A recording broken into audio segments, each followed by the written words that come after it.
आज मी तुमच्यासोबत शेअर करणार आहे काही ई-श्रम कार्डचे क्वेश्चन आणि आन्सर। ई-श्रम कार्ड काय आहे? खूपच लोकांची चर्चा आहे की त्यांना 3000 रुपये बँकेमध्ये भेटले आहे का? तुम्हाला पण 3000 रुपये बँकेमध्ये नाही जमा झाले आहे? मी तुमचे असे सगळे प्रश्नांचे उत्तर हे व्हिडिओमध्ये दाखवणार आहे। स्क्रीनवरती मी जे वेबसाईट दाखवते आहे आता, तुम्ही हे वेबसाईटमध्ये जाऊन ऑनलाईन अर्ज करू शकता घरात बसून। मी खूपच व्हिडिओ यूट्यूबवर पाहिले आहे, त्याचे कमेंट बॉक्समध्ये मला हे खूपच कमेंट भेटले आहे। ज्या लोकांचा बोलणं आहे की त्यांना 3 वर्ष ते 6 वर्ष झाले आहे त्यांचे कार्ड बनवून, पण त्याला कोही पण पेमेंट सरकारमधून 3000 रुपये किंवा 1000 रुपयेचा येत नाही आहे। आता मी तुम्हाला सांगणार आहे की हे योजना सरकारने चालू केलेली आहे। तसे सगळे क्वेश्चनांचे उत्तर मी या व्हिडिओमध्ये तुम्हाला देणार आहे। ई-श्रम कार्ड सरकारचा बनवण्याचा मकसद हा होता की त्यांना घरात काम करूनवाले किंवा बाहेर काम करूनवाले हे लोकांना एकच कॅटेगरीमध्ये घेऊन येण्याचा प्रयत्न होता। याच्यासाठी तुम्हाला 3 डॉक्युमेंट्स लागणार आहे: आधार कार्ड, रेशन कार्ड आणि पॅन कार्ड। हे अर्ज तुम्ही ऑनलाईन आणि ऑफलाईन करू शकता।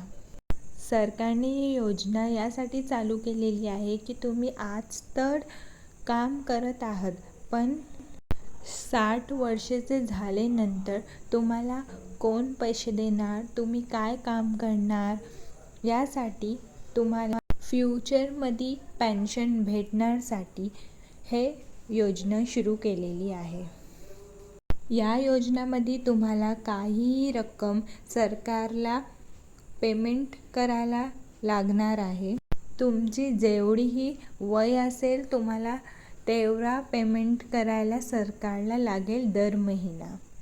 आता तुम्ही सांगणार की आम्हीच पेमेंट करू आणि आम्हालाच रिटर्नमध्ये भेटणार, तर असं नाही आहे। तुम्ही पेमेंट करणार तेव्हा सरकार पण तुम्हाला तुमच्यासाठी पेमेंट करणार आहे।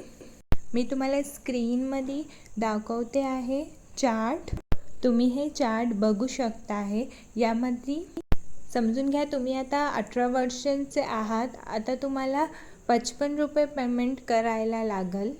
त्यामध्ये तुमच्यासाठी सरकार पण पेमेंट करणार।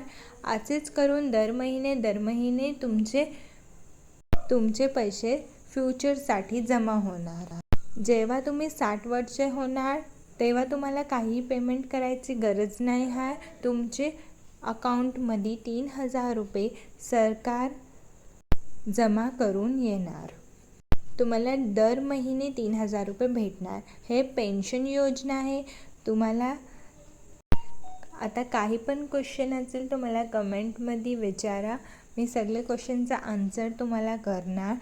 तुम्हाला ई-श्रम कार्ड बनायचा असेल तर हे जी अर्जी ऑनलाईन कशी करायची तुम्ही मला कमेंट करा, मी नेक्स्ट व्हिडिओमध्ये तुम्हाला दाखवणार। व्हिडिओ आवडली असेल तर व्हिडिओला लाईक, चॅनलला सबस्क्राईब